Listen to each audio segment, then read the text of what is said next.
I guess you're already seeing the sealed cheat sheet. This is a one-page document where the letters are the font size is not that small, and I tried to put here as many things as possible that would get you into a reasonable baseline of performance, right? That's more or less the goal here. There are several sections, right? There's these introductory concepts. That's like setting the stage. These are things that are useful to understand from the get-go before we actually move into how should I organize the cards, what kind of decisions should I make, whatever. These are the introductory concepts, and the card's priority. This is just a quick reference, something that you should keep in mind. Probably you already do.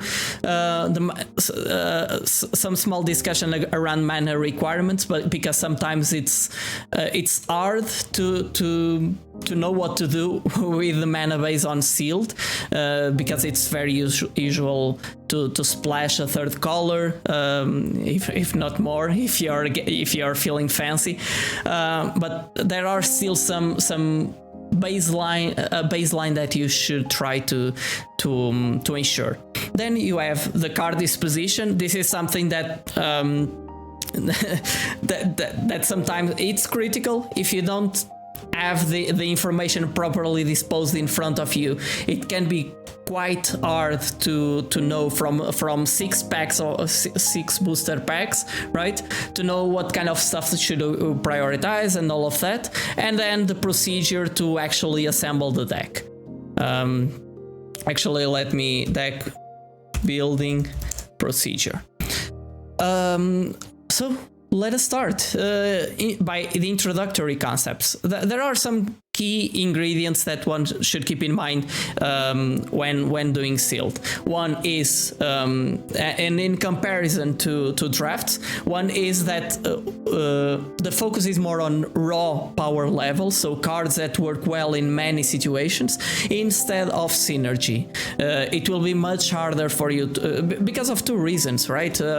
First, you are not really picking a single color of cards, so even though you see many more rares and uncommons than you typically see in a draft, you're not picking from a single color, right? And you get a diverse range of options in front of you, and it's not always clear which path you should pursue, and that's the same for every player. So it's relatively rare for you to end up with a very synergistic deck. If you can, just please do it, but one should be really realistic about what the deck can do, right? So play as many good cards as possible. That's why splashing is very common. For example, this is deck building, sure, whatever, with a dash. And your creatures, for example, should be good at every stage. Hey Mitch, welcome. So today we're doing a sealed draft, or sealed event, or whatever they call it nowadays. And we're starting by reviewing the concepts that are, well, some of the concepts that are key to be successful, I would say, in sealed, or at least establish a baseline. Thank you for joining, man. Have you finished already the Final Fantasy stream? I was watching up it until now, but I kind of need to turn off a few things on my on my laptop so it doesn't because of performance issues that I've been having. But well, yeah, if you don't know already, I love Final Fantasy IX, and Midge is constantly playing. Let me actually.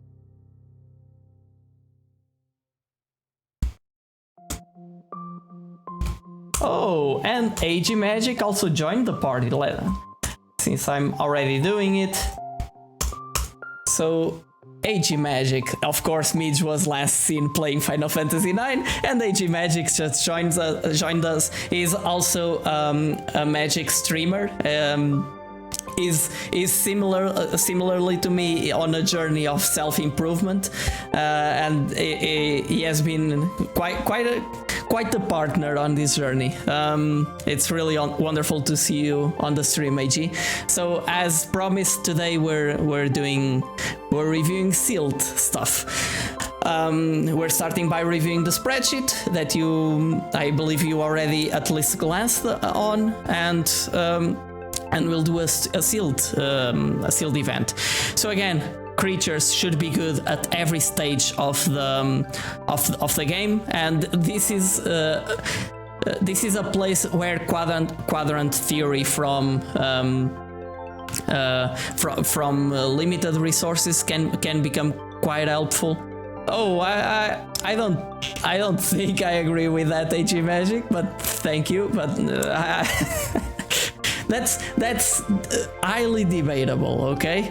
That's highly debatable, but thank you. You're always the humble one. But being humble is a key ingredient for learning. So it's a key ingredient for growth mindset. And even today we were discussing growth mindset at Party Zeke stream. So yeah, we're reviewing the spreadsheet. Good creatures should be, this is where quadrant theory is still very helpful, so you should focus on cards that are good when developing, and it's useful to go through these stages when you're building the deck. Developing, at parity, behind, and ahead. The names explain themselves, right? I don't need to go over them. By the way, if anyone has questions, please post them. There's the idea is to discuss that here.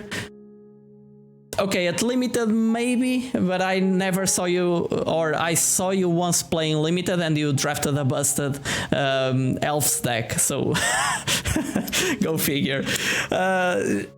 So generally at least 10 creatures. Creatures are very important in this format because they typically do several things, and they are a recurring source of damage to inflict on your opponent, right? And it's essentially committing to the board is very important. You're blocking the opponent, you're lowering their life total. So creatures is a key is typically a backbone for most sealed decks. Of course, when considering creatures, it's also important to consider what other cards actually require creatures. This is something that is easy to forget, but if you're playing any equipments, if you're playing auras, pump spells, all of those spells only work if you have creatures on the board. So you should take that in consideration. Even some removal, like a fight spell. A fight spell requires you to have a reasonably sized creatures, typically, right? If you want to actually remove something meaningful from the board. So it's there are these dependencies on creatures that you should keep in mind. Good removal and answers to bombs is crucial because similarly to you, your opponents will be opening 6 rares or mythic mythic 6 rares or mythic rares, right? So there's some high potential for getting some power into the deck. So answers to those kind of bombs is crucial, and removal and some other kinds of answers, if they are efficient enough, you should consider them very highly. So if it's about removal, prefer unconditional. For example, auras in white, like pacifism effects, or the hydration effects that actually tap the opponent's creature. Stuff like that also work very well because typically it's a bit cheaper than destroy target creature. But for the purposes of limited, since there are, or of sealed, since there are not as many synergies, it is what it is. Additionally, some card drawing, generally 1 to 3 spells, because it's typical. It's usual for games to go late. If you're like, it's typical for people to stumble a bit less so in best of one on arena, but even if one stumbles and the other doesn't stumble, because decks are not as synergistic and all of that, you get a lot of opportunities where the game goes long, where the board stalls, and so on. So some card drawing is a way to get some more juice going at those stages of the game where you would be typically top decking, right? But there are other ways, other things that you should prioritize, like evasion is very important. And in this format, let me just lower a bit the music because it's too loud for me. So yeah, evasion is very important. Flyers even more, because there's a lot of flyers around in Kaldheim. So at least I've been playing against flyers every other match. Card drawing, as explained previously, and high impact cards. This is where the bombs come. If you draw a bomb late in the game at parity, let's say, if it would be very important if its impact would get you out of that board stall with an advantage for you. Curving out can prevent reaching that stage also, if your opponent stumbles, that is, but it's important to have a good mana curve. And mana sinks prevent flood and accrue value without additional card advantage. So if you have creatures that can be pumped multiple times, or stuff like that. There are equipments. Equipments are sort of a way of mana sinks, because you can switch it around, for example, for one creature in your turn to attack, then for another creature for blocking in the opponent's turn. That's common use, and so on. So this is just to set the stage, right? So power level is highly important. Answers to the opponent's power level. Games can end up often in board stall, so evasion, card drawing, high impact creatures, and all of that is important. Curve, so your mana curve is important, all of that. So keep that in mind. And in terms of card priority, this is a bit repeating what came before, but it's just useful to keep in mind that you have bombs, removal, high impact cards, low impact cards, fillers, and we will see how this is managed when you dispose your cards, for example.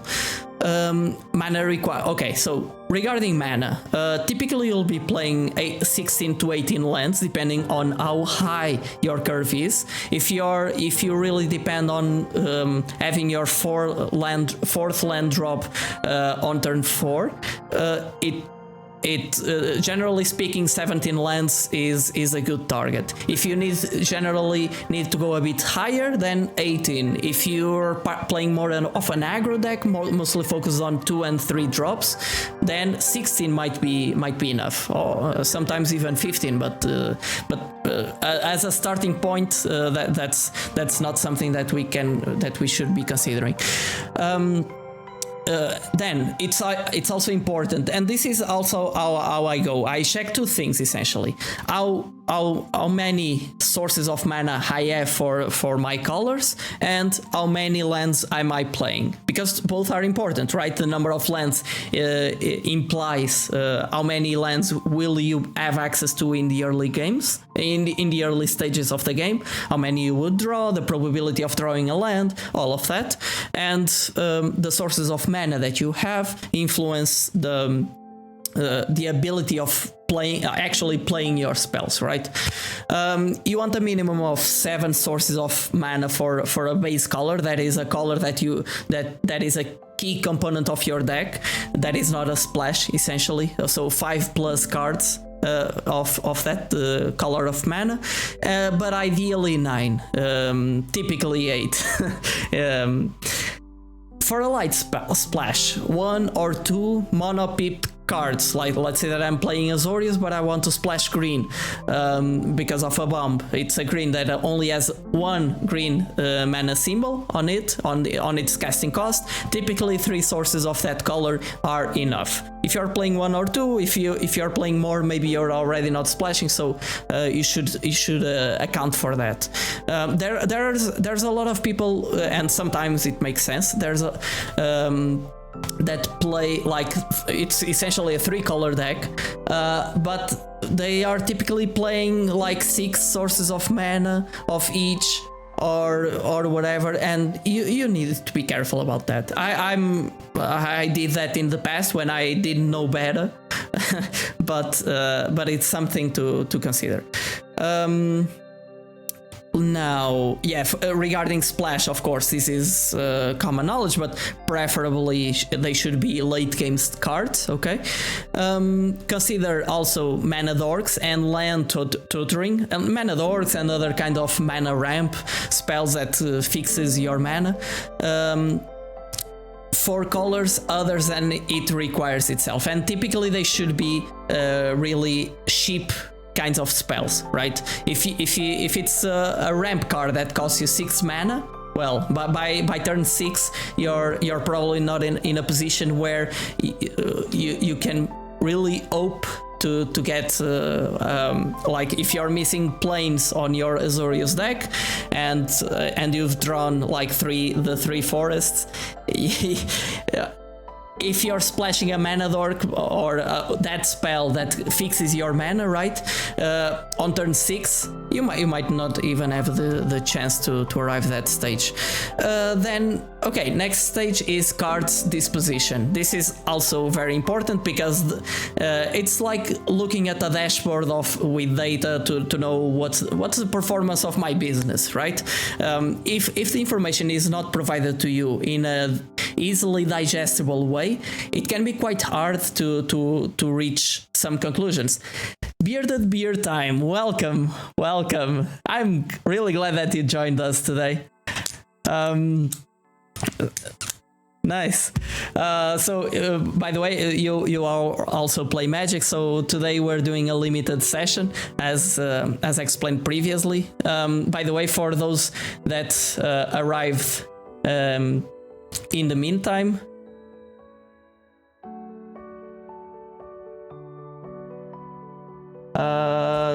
there's this command sealed.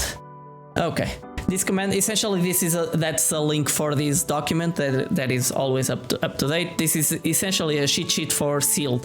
It's just setting the baseline for people that are not that used to the format, probably.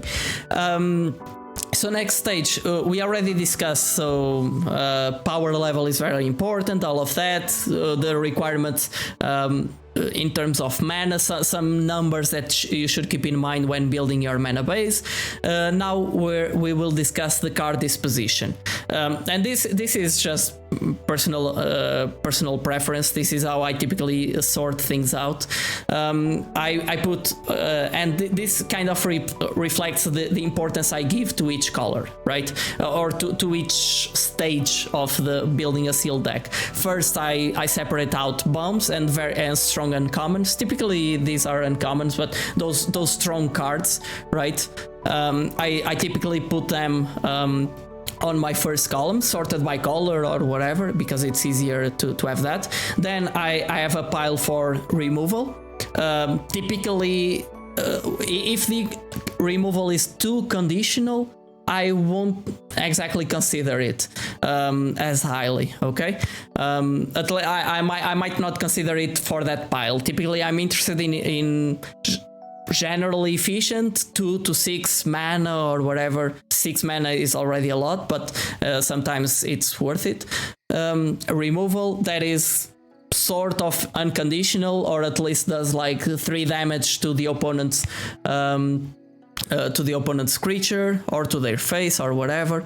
Then I put mana fixing, and because as we discussed previously, in a sealed deck you're typically more interested in playing as many of your powerful cards as possible, so you will be splashing. You want to understand how can you make your mana base work based on the preferences that you have both in terms of bombs and strong uncommons, right?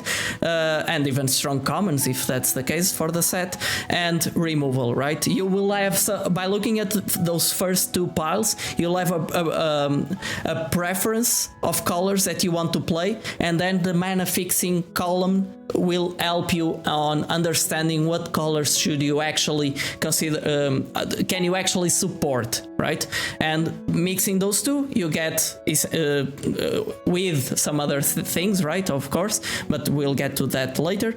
You will have a better information on what colors you want to play. Okay. So mana fixing. Then I have one pile per color for reasonably well playables, right? I want to essentially understand. Okay, can I support a nice curve on this color? Okay, sorry about that, Google. I triggered Google Assistant. You want to understand if you have enough playables, so at least C- typically,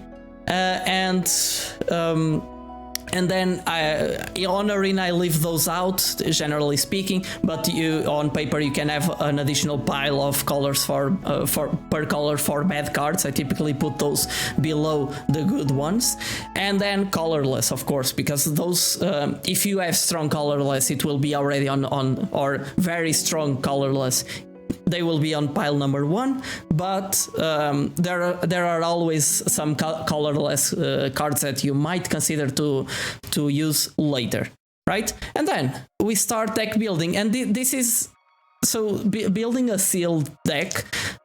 It's highly dynamic. It's a very dynamic effort. Sometimes the answer is in front of you and it feels great. So other times you feel like you have two potential decks in front of you, so you're not sure. And if you have the time, you might even consider trying both, or even sideboarding into the other version. But that requires a bit of work, and in the pressure of the moment, it might be hard. But the deck building is a sealed pool from a sealed pool is quite interesting. So first, I try to identify the colors from given the most powerful cards, and this is like, if you're familiar with Bayesian statistics, this will sound familiar, but if you're not, you essentially build up a prior, right? Looking at my bombs and really good cards, okay, I definitely want to be in black, let's say. Then I look at removal. Oh, but or black and red. Okay. Then I look at removal. Oh, but I have so much removal in white. Can I? Is it splashable? I immediately start asking myself questions. Can I splash any of my bombs and play mainly white, whatever? And then I look into essentially the mana fixing. So what kind of mana bases can I build with the mana fixing that I have available? It's a good thing that in this set we have several double lands that generate 2 colors of mana, right? So they help a lot on fixing the colors. As a reference point, for example, let's say that I'm playing 3 colors and I'm splashing the 3rd color, and if I want to have a mana base, as suggested previously, of 8/8/3 with 17 lands, I would essentially need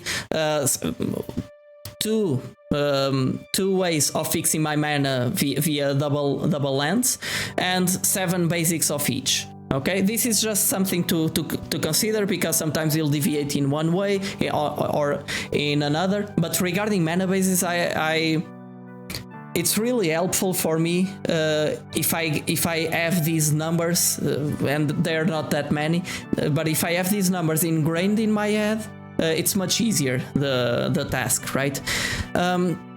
Then check if we have a good curve in those colors. Typically you'll have something to play. There are a lot of instances where, okay, red is not at all supported with playables, so even though I have this busted bomb, I can only consider splashing for it. I cannot consider playing mainly red, let's say. Okay, so that's why this 4th pile is very important for you to understand. Can I actually play this color or not? Again, it's not as important the overall synergy of your deck. It's more important being able to deploy power into onto the board, right? So this is about the mana base. Check if you have good curves. These are just generic guidelines that I believe this is what shows up on pre-release packs, right? It's 0-2 cards with 1 CMC. This depends, of course, if you're playing an aggro, and since 1 CMC cards have been quite powerful, you might end up playing with 4, 5 or whatever. 4 or 6 with 2, and so on and so forth. Of course, if cards with 5 mana and above, and even 4 mana, you generally want them to do something very special, and you don't want to play as many, right? Because if you think a bit about it, it's like if you're playing one copy of a card, you're getting it every now and then on a game, because typically you draw 13 cards or whatever if you're playing a 5 turns match, or let's say that you draw 15 to 20 cards on a game, right? That's 1/3 of your deck. So if it's around 1/3, one card, let's say, with or even one card with mana, with 6 mana or more, you will see it every 3rd game, right? If you have 2 instances of that card, you will typically see one each game, but with a probability slightly below that. Then if you are playing 3 cards, you will more often see one of those cards per game. Oh, thank you. Thank you, Sam Chinks, thank you for following, and also thank you, Bearded Beer Time. I don't think I have thanked you already from your follow. I'm really glad, guys, that you're enjoying this, and thank you for watching. This is really rewarding. So 3 cards, then you'll almost for sure see 1 per game. Typically 2, 4 cards you'll typically see 2, and so on. So these are just things that you should consider, right? 1 card with 6 plus mana will see it every now and then, but you don't want to see that many. Oh, thank you, man. Thank you. I'll make sure to take a look into your profile too. You're very kind. Okay, yes. Take cards on those colors and start by placing them, forming the mana curve by order of priority. And it's actually on this exercise that you might understand that it's not working, right? But if it's not working, it's back to the drawing board. You get back one step. Okay, what kind of mana? What kind of other mana base could I build? Right? Then you wrap up the plan, right? It's like putting check marks on it. Do I have a reliable mana base? Do I have a balanced mana curve for the plan that my deck is trying to achieve? And is the mana curve aligned with the mana base or not? Am I playing as many of my best cards as possible? Do I have ways to win long games or break creature stalls? Do I have resilience against mana flood? And do I have high concentration of creatures and low concentration of non-creatures, non-removal cards? Again, this is just because creatures are a recurring, or are generally a recurring way of inflicting damage on your opponent. Okay, so this is the cheat sheet. Again, all of you should have access to it on the YouTube channel. I'll also post it on the description down below. And I guess that's it. If anyone has questions, feel free to post them. I truly hope that you learned something from the article today, because I sure did. So if you want to find the link for it, it is in the About section just below the video. If you enjoyed this kind of content, make sure to leave a like, to subscribe to the channel and hit that bell icon so you know when the next one comes up. Also, Let me know in the comment section down below what are you working on or what do you want to work on to take your game to the next level. I also stream on Twitch, so if you want to interact with me live, head over to twitch.tv/DiogoJapinto. We're building a truly awesome community in there, and we would love to have you around. Thank you for joining, and see you next time. Planeswalking out!